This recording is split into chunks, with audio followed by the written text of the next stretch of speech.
विद्यार्थी मित्रांनो, अक्षरांची लयबद्ध मांडणी हा पाठ आता आपण जाणून घेणार आहोत.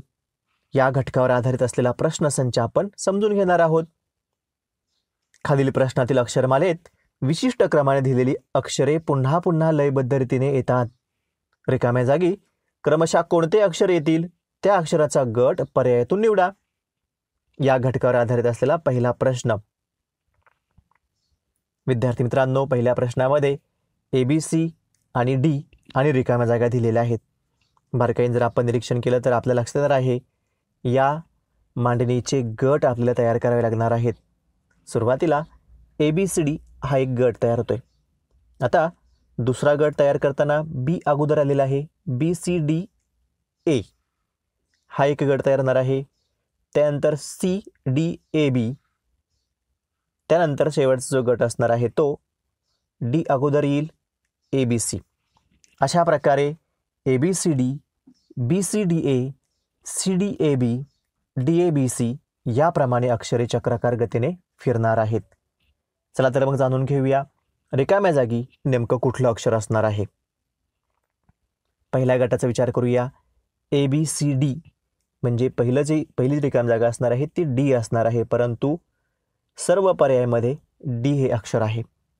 त्यानंतर दुसऱ्या गटामध्ये BCDA रिकाम्या जागी A हे अक्षर असणार आहे आणि A हे अक्षर चौथ्या गटामध्ये आहे. यानंतर तिसऱ्या गटाचा विचार करूया. CDAB रिकाम्या जागी D असणार आहे आणि शेवटचा गट जर विचारात घेतला आपण तर त्या ठिकाणी DABC म्हणजे रिकाम्या जागी D ही संख्या असणार आहे. याचाच अर्थ विद्यार्थी मित्रांनो, आपला पर्याय क्रमांक 4 हा योग्य उत्तराचा असणार आहे. पुढचा प्रश्न आपण जाणून घेणार आहोत. विद्यार्थी मित्रांनो, या प्रश्नामध्ये ABCD याप्रमाणे अक्षरे दिसत आहेत आणि रिकाम्या जागा आहेत. आपण जर बारकाईने पाहिलं तर आपल्याला या अक्षरांचे गट तयार करायचे आहेत आणि अक्षरांचे गट तयार होणार आहेत. AABCD पहिला गट पहा.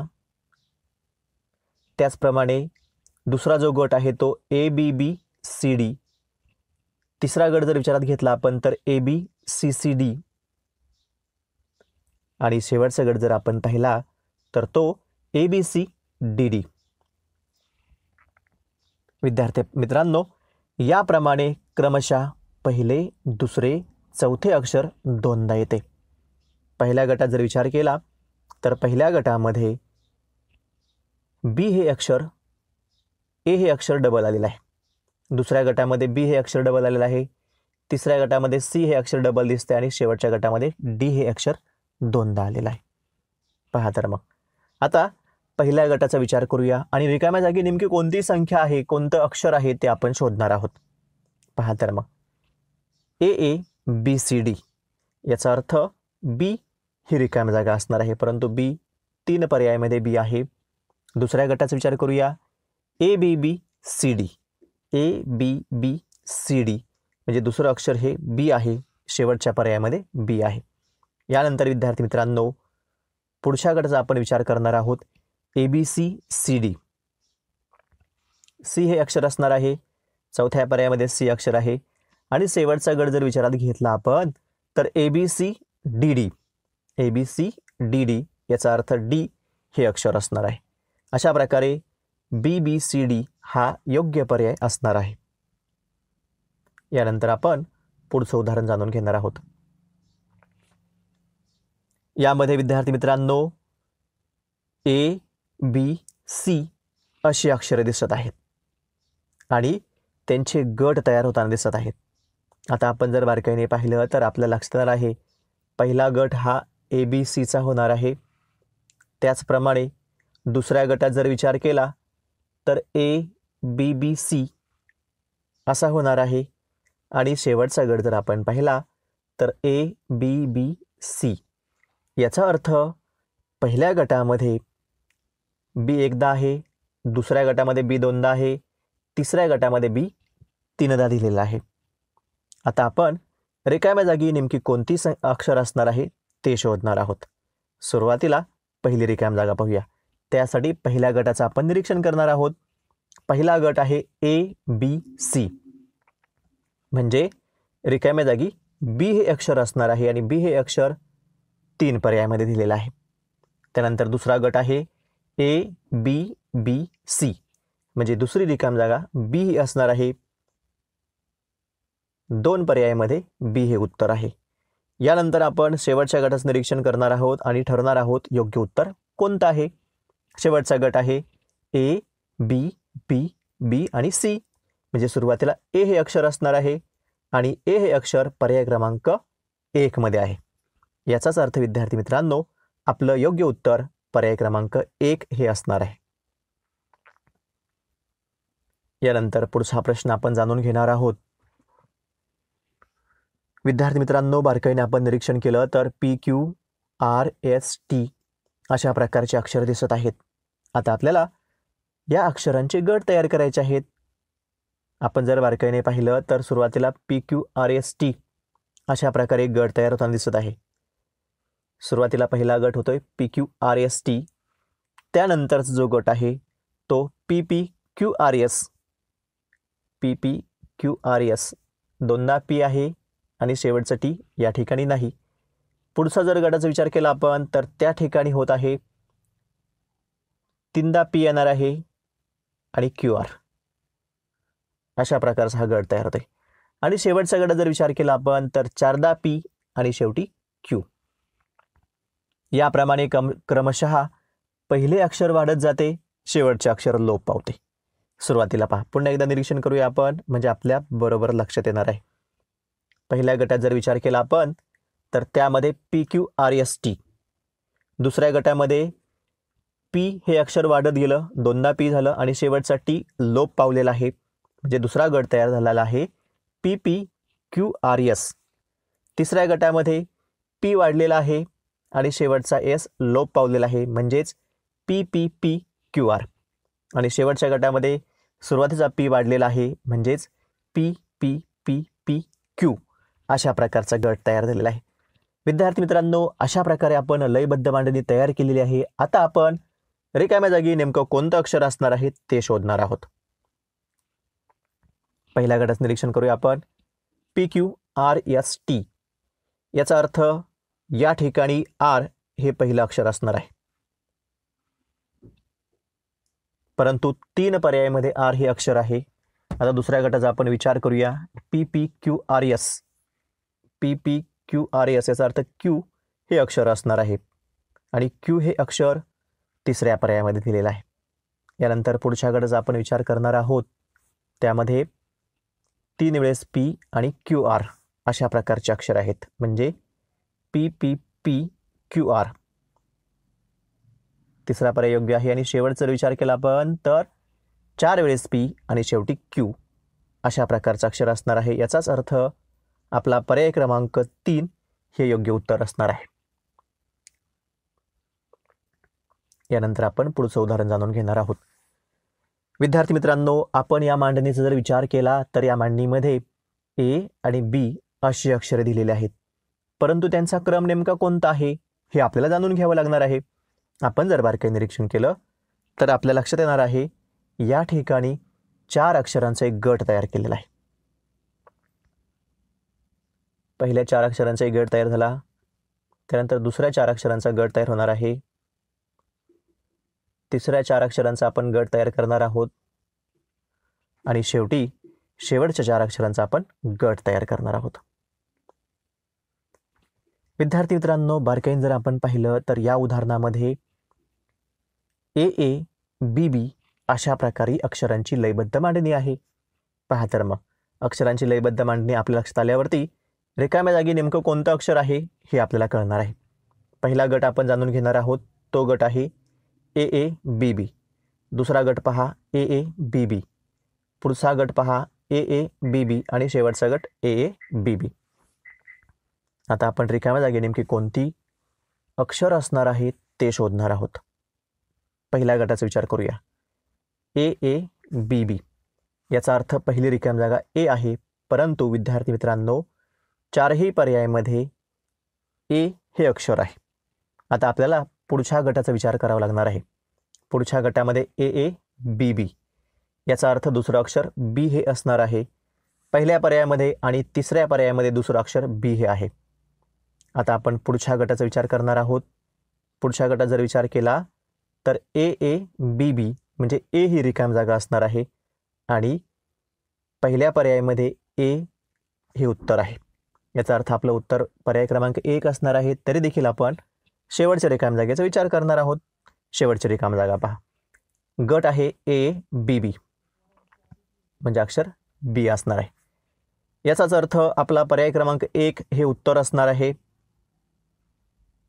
यानंतर आपण पुढचं उदाहरण जाणून घेऊया. विद्यार्थी मित्रांनो, आपण जर बारकाईने पाहिलं तर आपल्या लक्षात आहे या ठिकाणी P Q S P R अशा प्रकारचे अक्षर दिसत आहेत. आपण जर बारकाईने निरीक्षण केलं तर आपल्याला 4 अक्षरांचा एक गट दिसत आहे. पहा तर मग पहिला गट आपण तयार करूया. त्यानंतर दुसरा गट तयार झालेला आहे. तिसरा गट आपण तयार करणार आहोत आणि शेवटचा गट या ठिकाणी तयार होणार आहे. विद्यार्थी मित्रांनो, अशा प्रकारे आपण 4 गट तयार केले. आता या 4ही गटांचं बारकाईने निरीक्षण करूया. पहिला गट पहा, पी क्यू शेवटी S, P Q R S.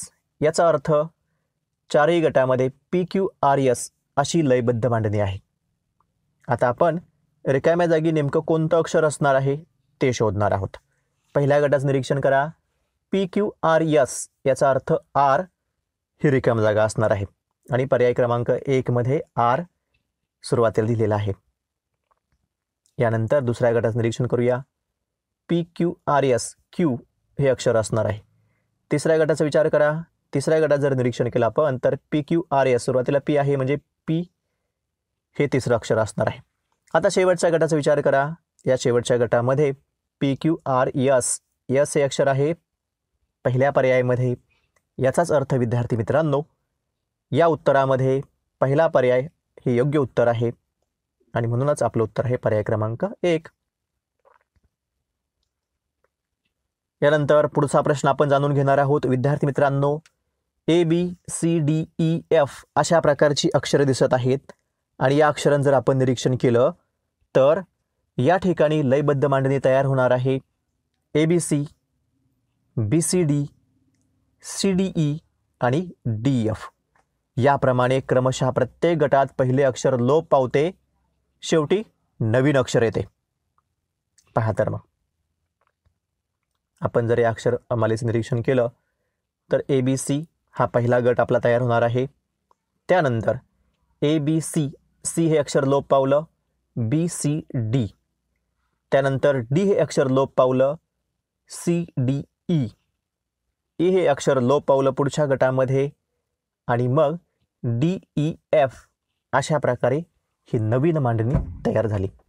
आता विद्यार्थी मित्रांनो, आपण जर बारकाईने निरीक्षण केलं तर आपलं लक्षात आहे पहिल्या गटामध्ये जी रिकामी जागा असणार आहे ए बी सी, सी ही रिकामी जागा असणार आहे आणि सर्व पर्यायामध्ये सी हे अक्षर दिलेलं आहे.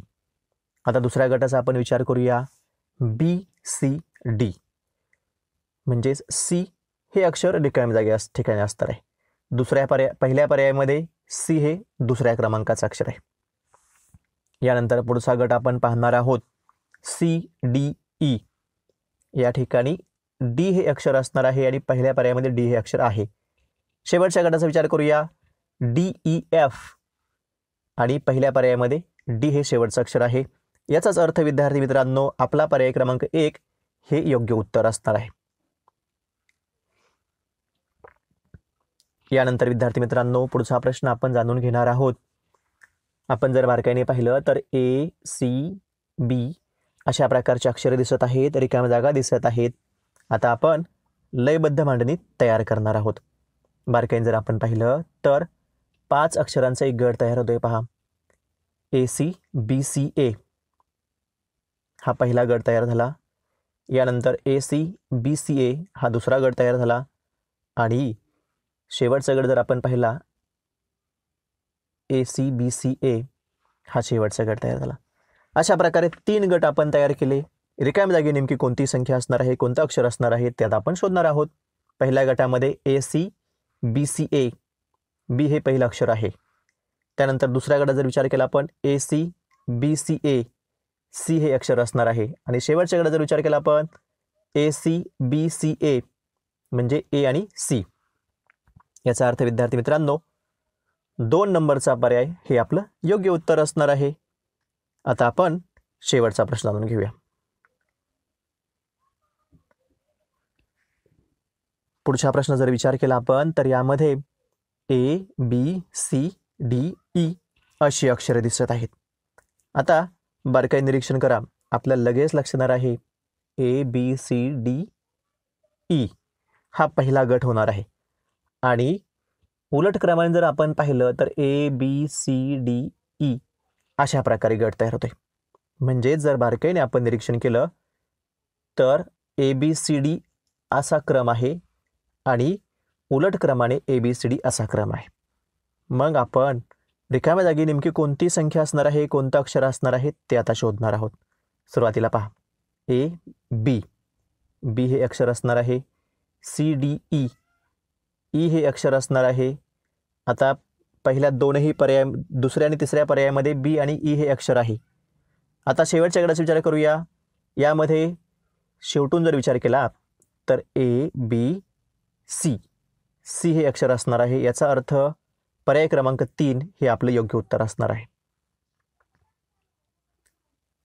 आता आपण शेवटचा विचार करणार आहोत शेवटच्या प्रश्नाचा. विद्यार्थी मित्रांनो, या प्रश्नामध्ये ABC अशी काही अक्षरं दिसत आहेत.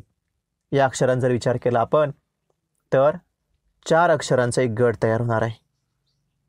पहिला गट तयार झालेला आहे. त्यानंतर आपण दुसरा गट तयार करणार आहोत. तिसरा गट तयार झालेला आहे आणि शेवटचा गट तयार झाला आहे. विद्यार्थी मित्रांनो, आपण जर बारकाईने पाहिलं तर AABC असा गट तयार होतोय. AABC. आता रिकाम्या जागी नेमकी कोणती अक्षरे आहेत ते आपण शोधणार आहोत. पहा तर मग AABC म्हणजे ए हे पहिलं अक्षर असणार आहे. आता पुढचा प्रश्न पहा, पुढचा गट पहा AABC. त्यानंतर तिसरा गट आपण पाहणार आहोत AABC आणि शेवटचा गट AABC. याचाच अर्थ विद्यार्थी मित्रांनो पर्याय क्रमांक 1 हे आपलं योग्य उत्तर असणार आहे. अशा प्रकारे विद्यार्थी मित्रांनो आपण अक्षरांची लयबद्ध मांडणी हा पाठ अगदी व्यवस्थितपणे जाणून घेतलेला आहे. तुम्हाला देखील हा पाठ अगदी व्यवस्थितपणे समजला असणार आहे. कमेंट्समध्ये याच घटकावर आधारित असलेली क्विज दिलेली आहे ती सोडवा, म्हणजे तुम्हाला हा घटक अगदी व्यवस्थितपणे समजणार आहे. धन्यवाद.